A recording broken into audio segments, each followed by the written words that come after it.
بسم اللہ الرحمن الرحیم۔ آج کا ہمارا موضوع ہوگا گاڈ پارٹیکل کیا ہے۔ گاڈ پارٹیکل کا مطلب خدائی ذرہ نہیں۔ گاڈ پارٹیکل دراصل ایک سائنسی مسئلے کی سائنسی تشریح ہے۔ گاڈ پارٹیکل کا تصور دراصل خدا کا مشینی بدل میکینیکل سبسٹیوٹ آف گاڈ ہے۔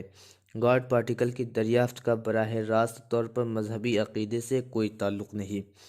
4 جولائی 2012 کو سائنسدانوں نے ایک دریافت کا اعلان کیا۔ اس کو نیئر ڈسکوری کہا جاتا ہے۔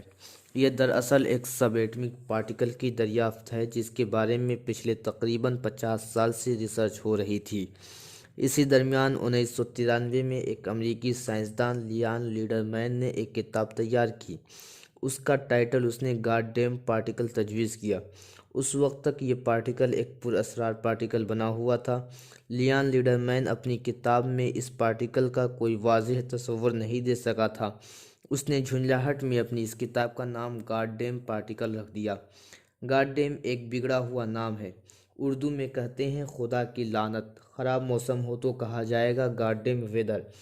پبلیشر کو کتاب کا یہ نام پسند نہیں آیا۔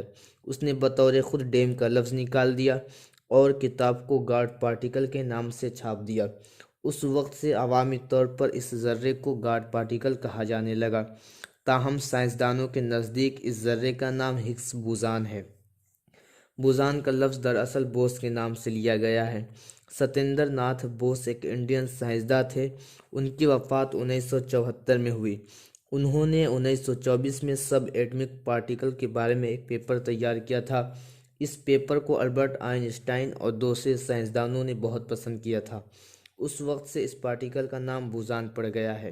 اس مخصوص پارٹیکل کو بوزان کا نام سب سے پہلے برٹش سائنسداں پال ڈیراک نے دیا تھا۔ سائنسی نقطہ نظر سے ہگس بوزان کی اہمیت بہت زیادہ تھی، اس لیے وہ ساری دنیا کے سائنسدانوں کے لیے تلاش کا موضوع بن گیا۔ آخرکار 1998 میں اس موضوع کی تحقیق کے لیے ایک خصوصی سرنگ بنائی گئی۔ اس سرنگ کو ایک یورپین ادارہ نے تیار کیا تھا، European organisation for nuclear research. اس سرنگ کا نام لارج ہیڈرو کولائڈر تھا۔ اس پروجیکٹ میں دنیا کے 100 ملک شریک ہوئے اور 10,000 سائنسدانوں اور انجینئروں نے اس میں کام کیا۔ 4 جولائی 2012 کو اس پروجیکٹ کا نتیجہ کا اعلان کیا گیا۔ سائنسدانوں نے اعلان کیا کہ اس تحقیق میں وہ نیئر ڈسکوری تک پہنچ گئے ہیں۔ ہگس بوزان دراصل فزکس کے اسٹینڈرڈ ماڈل کا ایک گمشدہ پارٹیکل ہے جو اس بات کی توجیہ کرتا ہے کہ ابتدائی انفجار کے بعد کائنات کیسے وجود میں آئی۔ فزکس کے اسٹینڈرڈ ماڈل کو سائنسداں کائنات کے بلڈنگ بلاک کی توجیہ کرنے کے لیے استعمال کرتے ہیں۔ اس ماڈل کے مطابق کائنات کا آغاز بگ بینگ سے ہوا۔ بگ بینگ کا نظریہ سائنسدانوں کے نزدیک عمومی طور پر تسلیم کر لیا گیا ہے۔ یہ نظریہ بتاتا ہے کہ 13 بلین سال پہلے کائنات ایک بہت بڑے کاسمک بال کی صورت میں تھی۔ کائنات کے تمام پارٹیکل اس کے اندر شدت سے باہم پیوست تھے۔ پھر اس کاسمک بال میں ایک انفجار ہوا اور اس کے تمام اجزاء چاروں طرف روشنی کی رفتار سے سفر کرنے لگے۔ روشنی کی رفتار معلوم طور پر سب سے زیادہ ہے جو 1,86,000 میل فی سیکنڈ ہوتی ہے۔ کاسمک بال سے جو پارٹیکل خارج ہوئے وہ نہایت تیزی کے ساتھ ایک دوسرے سے دور بھاگ رہے تھے۔ ہر چیز جو اس کائنات میں ہے وہ ایٹم سے بنی ہے۔ یہ تمام ایٹم الیکٹران اور پروٹان کے ملنے سے بنتے ہیں۔ ضرورت تھی کہ یہ تمام پارٹیکل باہم ملیں، لیکن بگ بینگ کے انفجار کے بعد الیکٹران اور پروٹان بھاگ رہے تھے کیونکہ ان میں کمیت نہیں تھی۔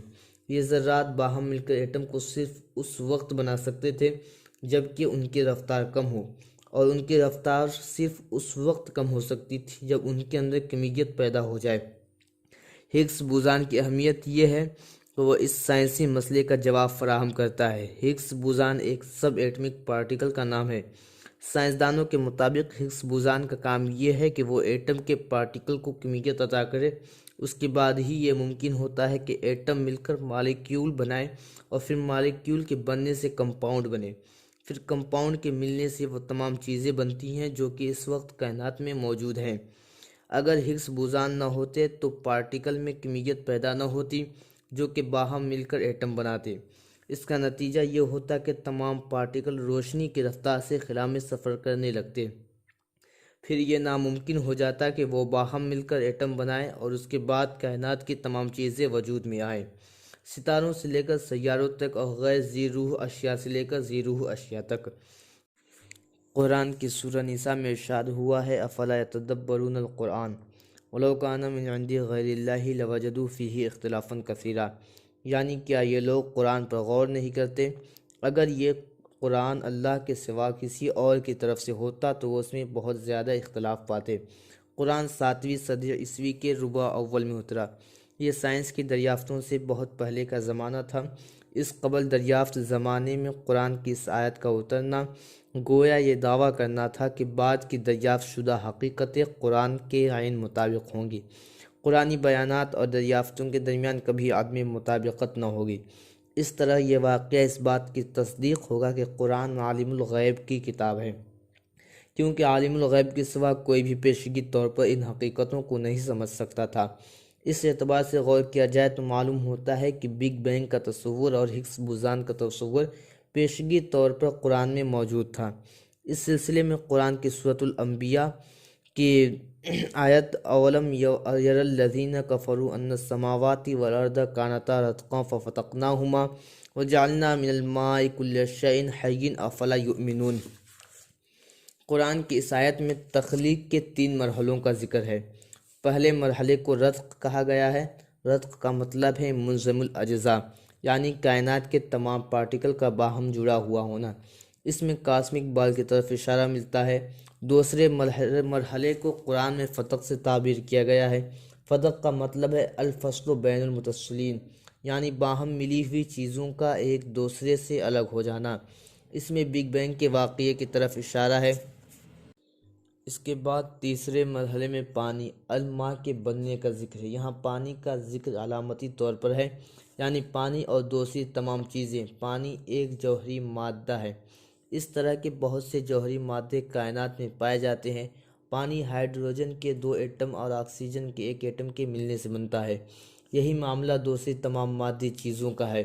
ہر چیز ایٹم کے ملنے سے بنی ہے، اور ایٹم اس وقت بنا ہے جبکہ اس کے پارٹیکل میں کمیت پیدا ہوئی۔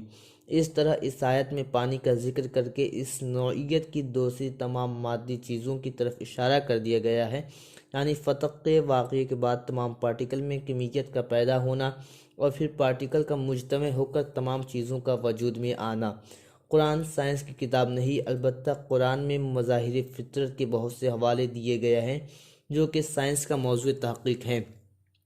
قرآن کا مقصد صرف یہ ہے کہ فطرت میں موجود آیات کا حوالہ دے کر قرآن کی آئیڈیالوجی کو علمی طور پر ثابت کرنا۔ اس طرح قرآن میں فطرت کے بہت سے مظاہرے کے متفرق حوالے دیے گئے ہیں۔ ان حوالوں کے بارے میں قدیم زمانے میں کچھ معلوم نہ تھا، گویا کہ قرآن میں یہ حوالے مستقبل کی انسانی نسلوں کو شامل کرتے ہوئے دیے گئے تھے۔ اس طرح انسان کے لیے یہ ممکن ہو گیا کہ وہ قرآن کے ان حوالوں کا تقابل بعد کے حالات سے کر کے قرآن کی صداقت کی تصدیق حاصل کرے۔